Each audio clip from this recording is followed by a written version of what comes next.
हरियाणा विद्यालय शिक्षा बोर्ड ने डीएलएड परीक्षा के नतीजे जारी कर दिए हैं। बोर्ड के अध्यक्ष प्रोफेसर पवन कुमार और उपाध्यक्ष सतीश शाहपुर ने प्रेस कॉन्फ्रेंस करके जानकारी दी। ये परीक्षा सितंबर-अक्टूबर 2025 में हुई थी, जिसमें अलग अलग बैच के छात्र शामिल हुए थे। नतीजे बोर्ड की वेबसाइट www.bseh.org.in पर उपलब्ध हैं। छात्र वेबसाइट पर जाकर अपना रिजल्ट देख सकते हैं। इस परीक्षा में 2022 से 2026 बैच तक के छात्र शामिल थे, जिनमें फ्रेश और रीअपियर दोनों ही छात्र शामिल थे।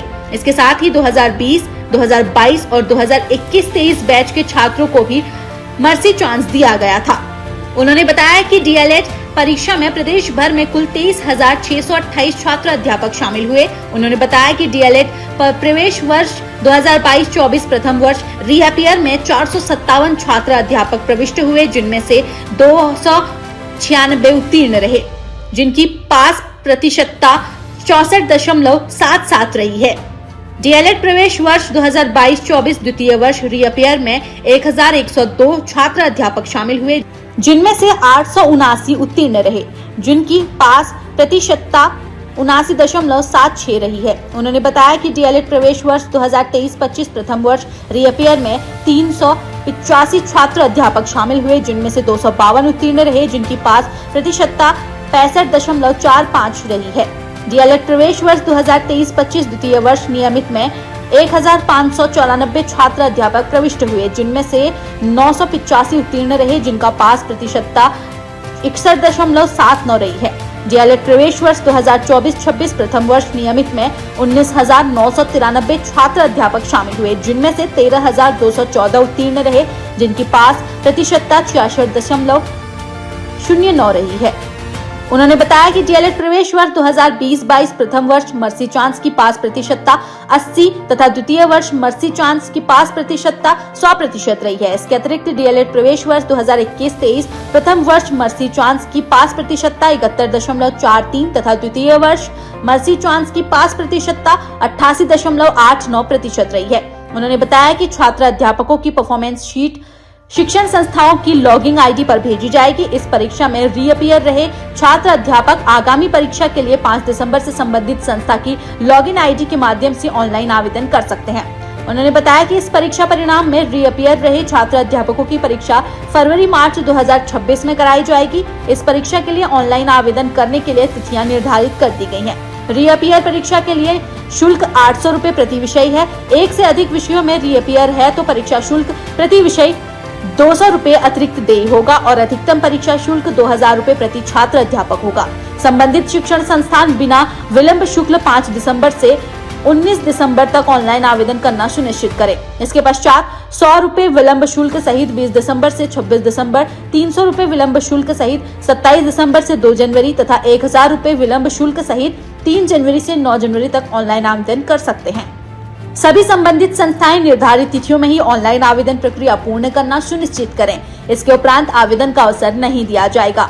वहीं हरियाणा विद्यालय शिक्षा बोर्ड द्वारा जुलाई माह में आयोजित की गई एचटेट परीक्षा में कई अनियमितताएं हुई हैं, जिसका खुलासा शिक्षा बोर्ड के चेयरमैन प्रोफेसर डॉक्टर पवन कुमार ने किया और कहा कि उन्होंने अनियमितताएं बरतने वाली एजेंसी पर जुर्माना लगाया है और ब्लैकलिस्ट भी करने के लिए लिखा है।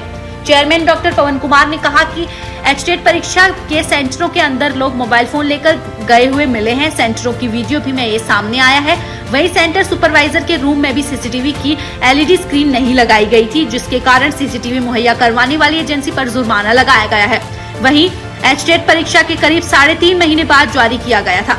एचटेट परीक्षा 30 से 31 जुलाई को आयोजित की गई थी।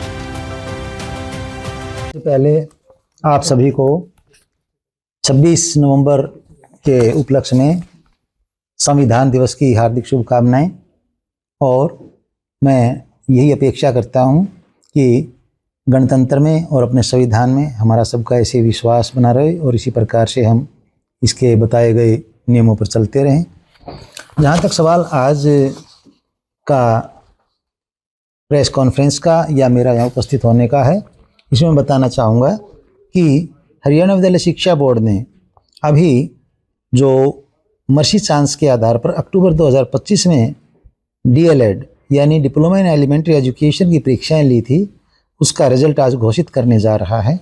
और हमने परीक्षार्थियों की एक जो बड़ी लंबे समय से डिमांड थी उसको ध्यान में रखते हुए मर्सी चांस भी इसमें उन सभी परीक्षार्थियों को दिया गया था जो किसी कारणवश किन्हीं अपरिहार्य कारणों से अपना एक या दो पेपर क्वालिफाई नहीं कर सके थे। तो इसके आधार पर 2020 से 2025 तक के जो परीक्षार्थी इस अक्टूबर 2025 की परीक्षा में अपीयर हुए हैं, मैं उनका परीक्षा परिणाम आपको सेमेस्टर वाइज और यूँ कहिए कि सत्र वाइज बताने का एक बार प्रयास करता हूँ।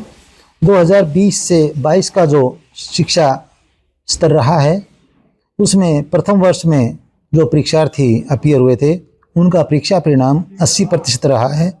जहाँ तक संख्या का सवाल है, सिर्फ 5 परीक्षार्थी ही इसमें अपीयर हुए थे, जिनमें से 4 पास हुए हैं और 1 परीक्षार्थी अनुत्तीर्ण रहा है।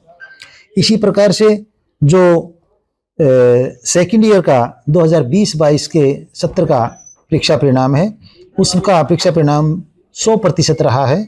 इसमें 10 परीक्षार्थी अपीयर हुए थे और 10 के 10 परीक्षार्थी पास हुए हैं। इसी प्रकार से 2021 और 23 का जो सत्र है, क्योंकि 2 साल का सत्र जैसे आप और हम सभी जानते हैं डीएड का है, इसमें कुल परीक्षार्थी 28 अपीयर हुए थे जिसमें से 20 पास हुए हैं और परीक्षा परिणाम 71.43% रहा है। इसी प्रकार से जो सत्र 21-23 का सेकेंड ईयर है, द्वितीय वर्ष के जो परीक्षार्थी थे, कुल 54 परीक्षार्थी इसमें अपीयर हुए थे और उनमें से 48 परीक्षार्थी पास हुए हैं। इस प्रकार से इनका परीक्षा परिणाम 88.89% रहा है। इसी तरह से 2022-24 का जो डीएड का सत्र रहा है, इसमें फर्स्ट ईयर के जो परीक्षार्थी हैं वो कुल 457 परीक्षार्थी इसमें अपीयर हुए थे, जिसमें से 296 परीक्षार्थी पास हुए हैं, अर्थात इनका परीक्षा परिणाम 64.77% रहा है। इसी प्रकार इस सत्र के जो द्वितीय वर्ष के परीक्षार्थी हैं, जो 2022-24 का सत्र है, इसमें कुल 1102 परीक्षार्थी अपीयर हुए थे, जिनमें से 879 परीक्षार्थी पास हुए हैं और इनका परीक्षा परिणाम 79.76% रहा है। इसी प्रकार से यदि हम बात करें 23-25 सत्र की, इसमें कुल 385 परीक्षार्थी अपीयर हुए थे, जिनमें से 252 परीक्षार्थी उत्तीर्ण हुए हैं और इनका परीक्षा परिणाम भी 65.45% रहा है। और यदि हम बात करें 23-25 सत्र के द्वितीय वर्ष की, इसमें परीक्षा परिणाम कुल 1594 यानी 1594 परीक्षार्थी अपीयर हुए थे, जिसमें से 985 परीक्षार्थी पास हुए हैं और इनका परीक्षा परिणाम 61.79% रहा है। और जो अपना अंतिम ये अब 2024-26 का जो सत्र चल रहा है, प्रथम वर्ष के जो परीक्षार्थी इसमें मर्सी चांस के और दूसरे परीक्षार्थी जो थे अपीयर हुए थे, वो कुल 19,993 परीक्षार्थी इसमें अपीयर हुए थे और इसमें से 13,214 परीक्षार्थी पास हुए हैं और परीक्षा परिणाम 66.09% रहा है। मैं सभी जो परीक्षार्थी उत्तीर्ण हुए हैं उनको हार्दिक बधाई देता हूँ। किसी कारणवश जो परीक्षार्थी अपना परफॉर्मेंस परीक्षाओं में उनकी अपेक्षाओं के अनुकूल नहीं कर सके हैं, उनको मैं यही एक संदेश देना चाहूँगा कि थोड़ा मेहनत और करें। हरियाणा विद्यालय शिक्षा बोर्ड आपको जैसे ही आगे इस प्रकार से अवसर प्रदान करता है, वो अपना खूब मेहनत के साथ तैयारी करके आप एग्जाम में अपीयर हों और आपको भी मैं हार्दिक शुभकामनाएं देता हूं कि आप भी अपने लक्ष्य में सफल हों। धन्यवाद। बड़ा ही अच्छा क्वेश्चन आपने किया है। हरियाणा विद्यालय शिक्षा बोर्ड में HKRN के अंतर्गत जो विभिन्न कर्मचारी अलग अलग पदों पर यहाँ कार्यरत हैं, उनमें से 165 जैसे आपने बताया है कर्मचारी ऐसे हैं जिनका 5 वर्ष का कार्यकाल पूरा हो चुका है और इन सभी का जो रिक्वायरमेंट के अकॉर्डिंग डाटा है वो अपलोड कर दिया गया है। इनके द्वारा जो अंडरटेकिंग वगैरह भी लेने के लिए HKRN ने जो दिशा निर्देश दिए थे वो सारी औपचारिकताएं पूरी कर ली गई हैं और जैसे ही HKRN से हमारे पास इसके बारे में यह इन्फॉर्मेशन आएगी कि ये सभी कर्मचारी 5 वर्ष का कार्यकाल पूरा कर चुके हैं, इसलिए इनको जॉब सिक्योरिटी दी जा चुकी है, उसी वक्त ये सारे हमारे हरियाणा विद्यालय शिक्षा बोर्ड का जो पोर्टल है इस पर पोर्ट कर दिए जाएंगे। फिर HKRN से इनका किसी प्रकार का कोई मतलब इंटरेक्शन नहीं रहता है। हरियाणा विद्यालय शिक्षा बोर्ड डायरेक्ट इनकी सैलरी रिलीज करेगा और हरियाणा विद्यालय शिक्षा बोर्ड के कर्मचारियों की तरह इनको सारी सुविधाएं दी जाएंगी।